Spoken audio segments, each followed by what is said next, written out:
Okay, good morning everyone. Marahil nagtataka kayo bakit ano naman pakulo ni Sir Darwin? Bakit naman may pa-video si Sir Darwin? Pero sabi ko nga, new methods, new techniques, and new approach. Ayan. Marahil kayo po ay nagtataka bakit na naman may gantong pakulo si Sir Darwin at may pa-video? Is para malaman po ninyo na ito po ang ating topic or lesson ngayong araw. At ako po ay nag-video para malaman ninyo or kapag may nakalimutan kayo, pwede nyo lang siyang balikan or i-click itong link na isasend ko sa inyo at ayun na po, pwede na kayong mag-review. So, good morning and magandang araw sa inyong lahat. Our topic for today is all about eating habits and weight control, the key to a healthy life. Our objective for this day is all about understand the concept of a balanced diet. Number 2, create weekly plan meal, have a true self-assessment, recognize the relationship between food and weight, and lastly, identify common unhealthy eating habits. So, in your own prior knowledge, what is eating habits? Sige nga, anyone? Okay, makikinig si sir? Oh. Okay. Sir, eating habits is all about blah, blah, blah, blah, etc., etc. And eating habits, it is the food that we eat such as fruits, vegetables, and proteins. It has a significant impact in our health, weight, and overall being. Alright, emphasize the word overall being. It includes the portion of our meal or how much we eat. Eating habits characterize the way an individual health or individual eating habits. Ito po ay nasa sa atin individually kung papaano or ano yung ini-intake natin sa ating katawan. Ano ba ang ating breakfast, lunch, or dinner? Or sa isang araw, papaano ba tayo kumain? Ano ba yung inilalagay natin sa ating mga tiyan kapag kumakain tayo? It is junk foods, fruits, vegetables. Ayan. Ito ba ay bad or good in our health? Ayan po siya, eating habits. And how can we have a proper eating habits? So, this is the examples of healthy eating habit. Number 1, create a meal plan. Plan your meals ahead of time. Ayan. So, kailangan pala dito, sir, may pagpaplano kung ano po yung kakainin natin. Yes, tama. Kailangan natin isipin at pag-aralan kung ano ba nga ba talaga ang mga kailangan nating kainin. Hindi kung ano lamang po ang ating kinakain at inilalagay natin sa tiyan. Number 2, mindful eating. Focus on the textures, taste, and aroma of your food while eating slowly. Sige nga, ano po yung uli? Eating slowly. Sino dito na kapag kumakain, ang bilis-bilis kumain na lahat ng Ayan. Hindi na na-digest. Sir, bakit? Kasi po, malilate na ako eh. Pagising ko po sa umaga, malilate na ako. 7 ang klase, tapos 6:30 nagising, 6:45 kakain. Yan. So, mindful eating po. Mag-focus tayo. At ito pa, isa pa. Kapag kumakain tayo, sino dito yung habang kumakain nakatitig sa cellphone? Sige nga. Ayan! Natamaan si Sir Darwin. Dati, ganyan na ganyan din ako. Kasi gusto ko kapag kumakain ako, may pinapanood ako, nagbabasa ako. Pero, a proper eating habit is always have a mindful eating. Focus on the food that we eat. Third, choose nutritious food. Ano ba ang sabi ko nga, ano ba ang mga ini-intake natin sa katawan natin? Is it nutritious food? Is it a healthy food? Or ito ba laging junk foods, soda, ano pa? Tandaan po natin, meron po tayong tinatawag na bad and good cholesterol. Sir, ano po yon? Ay bad or good carbohydrate. Sir, ano po yon? Ayan, mamaya isi-share sa inyo ni Sir Darwin. And number 4 is all about limit processed foods. Reduce your intake on unhealthy foods such as sugar and unhealthy fats. Ayan, araw-araw, laging Araw-araw, lagi nakadya. Yan, limit processed food. At hindi lamang po all about restaurants, all about fast foods, but hindi lamang yun ang example ng processed food. Ano po ba? Mga, number 1, hot dog. Yan, isa yan sa mga processed foods na tinatawag. Araw-araw, hot dog. And lastly, control portion sizes. Use smaller plates to help in portion sizes. Sino po dito na pagdating sa handaan, lahat na lang nang nakita natin, gusto natin kunin at ilagay sa plato hanggat hindi puno ang plato. Tas sa kamay. Ayan, tinamaan na naman si Sir Darwin. Ganyan na ganyan ako. Ayan. So, thank you. Hindi lamang kayo ang natuto ko, hindi ako rin. Kasi nga, control portion sizes. Use smaller. Kung ano lang po ang kaya nating kainin. Pero as long na kaya mong ubusin yon at nakadepende yon sa katawan. Kasi ang pagkain po natin ay depende rin kung ano or meron ang ating katawan. Depende po siya.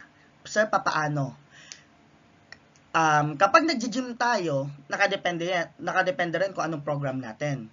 Ano ba tayo? Magbabalk ba tayo? Or magpapapayat ba tayo? So, kapag magpapabulk tayo, ang kailangan natin is more on protein. Though kailangan ng protein talaga para kahit magpapayat tayo. Kasi nga, yung taba natin, yung fats natin, para maging muscle siya. Kailangan ng protina. Pero, hindi ibig sabihin po na yon ay lahat ng pagkain natin na gusto natin kainin na ilalagay natin sa plato. Think wisely kung ano po yung ating kakainin. Okay, next. How can we improve our eating habit? Ito na yung sinasabi ko. Meron lamang po akong 3 R na gustong i-share sa inyo. Number 1, ano po yon? Reflect, replace, and reinforce. On all specific eating habits, both bad and good, identify common triggers for our unhealthy eating. Mag-reflect tayo kung ano ba yung mga pagkain na kinakain natin. Hindi laging ito, hindi laging ayan. So, replace unhealthy eating habits with healthier one. So, i-replace natin kung ang ginagawa natin is lagi tayo kumakain ng mga unhealthy foods. Siguro ito na yung time para baguhin natin at mag-shift tayo para maging healthier or para mas mabago natin yung ating diet. Kung dati natatry natin na lagi na lang ganito ang kinakain ko, unhealthy, siguro try din natin. Wala namang mawawala kung itatry natin. Siguro, pag natikman natin yung mga healthy foods, is marirealize natin at mas mauunawaan natin at mag-i-enjoy tayo kung ano ba talaga ang tunay na essentials sa ating mga kinakain. So, reinforce it with new, healthier eating habits. So, ano po yung 3 R? Reflect, reinforce, and ano? Narinig ko mali yon. Ano siya?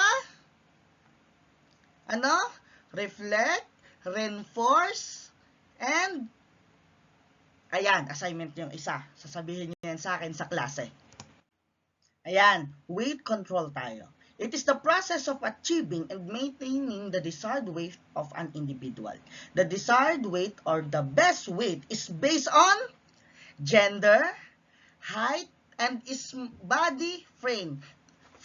It is a small, medium, or large. Individual maintaining their desired weight have a greater chances of being healthier than those who are overweight and underweight. Ayan po yung sinasabi ni Teacher Darwin kanina, na sa katawan natin, iba-iba po tayo ng body frame. May malaki, maliit, at ayan. So, dapat, alam po natin or kailangan nating i-maintain yung weight control natin. Next. Ayan. So, what are the factors that can affect weight control?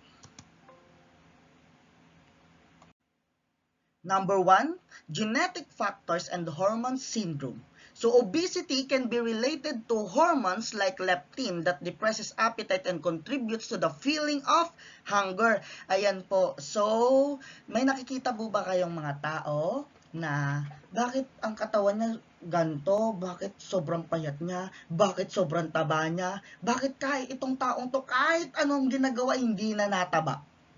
Bakit itong tao na to talagang simula bata pa lang siya tabain na? Ayan. So, examples of genetic factors and hormone syndrome. So, mga anak, kailangan hindi tayo or hindi natin pwedeng husgahan yung isang bagay or yung isang individual kung ano ba talaga yung kanyang katawan.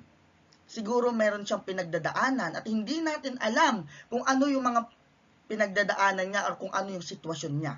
So sana hindi natin sabihin na ikaw ang taba-taba mo na. Ikaw ang payat-payat mo na. Ayan. So number 2, environmental factors. Controlling triggers or of eating habits is essential during weight control. However, it will take some time overcoming this, especially if they have become of a routine or a tradition. So number 1 factors or examples of having a weight control is what environmental factors, And lastly, the energy balance. The amount of calories consumed equals the amount of calories used in order to maintain body weight. Taking more calories than what the body can burn makes an individual gain weight, while burning more calories than what is consumed will make him or her lose weight. Ayan, ito pa yung sinasabi ko. Nasabi ko nga, nakadepende pa rin sa atin. 'Di ba? Yung kinakain natin. At tayo po ang makakaalam na to. Sabi nga, 'di ba? Reflect. Mag-focus tayo or replace. Mag-focus tayo dun sa mga bagay na kinakain natin at i-replace natin yung mga unhealthy diet na kinakain natin to a good diet. So, energy balance. Dapat nakadepende sa katawan natin kung ano ba tayo, our body frame, ano po, small, medium, or large tayo. So, nakadepende sa atin kung ano po yung mga food na ilang amount na food ang kailangan natin i-intake. Hindi tayo pwedeng kumain kung kailan lang natin gusto at hindi tayo pwede kumain ng hanggat hindi tayo talaga yung sobrang, yung busog na busog talaga at hindi rin din po natin pwedeng pabayaan ang ating mga sarili na kahit gutom na tayo is titiisin natin kasi nagpapapayat ako yan ganyan. Hindi po yun ang proper diet na tinatawag.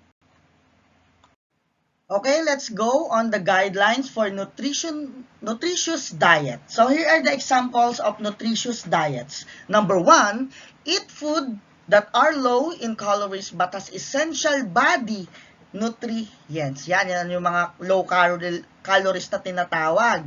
Number 2, fat should be less than 30% of total calories with high complex carbohydrates. Ayan. Sorry for error. My apologies. And diet should be lifelong and sustainable. Number 4, variety of food to suit tasted and avoid hunger between meals. And lastly, compatible with lifestyle and readily available. Ayan, sorry for the errors. My apologies. So, guidelines for nutritious diet. So, here are some examples for the guidelines. So, hindi ko na po masyado itong isi-share sa inyo dahil magmi-meet pa naman po tayo sa klase. Ayan, at hindi matatapos ang lesson natin kung walang pa reflection si Sir Darwin. So, in your one whole sheet of paper, sulat nyo po, what have you learned in our topic? Our title for today is all about blah, blah, blah, blah. I learned that healthy diet should be blank. I learned about the 3 R's which are the reflect. Ano po yan? Reflect. Reinforcement. Ano pa yung isa? Yung assignment ni sir? Ayan. I learned the guidelines of nutritious blank, blah, blah, blah, blah, etc., etc. Kung meron po kayong natutunan sa akin ngayong araw na to, is isulat ninyo po sa papel kung ano po iyon at ipasa ninyo po sa akin sa oras ng klase natin at checkan natin. Yun lamang, may tanong pa ba? Okay, yun lamang at maraming salamat. Bye-bye!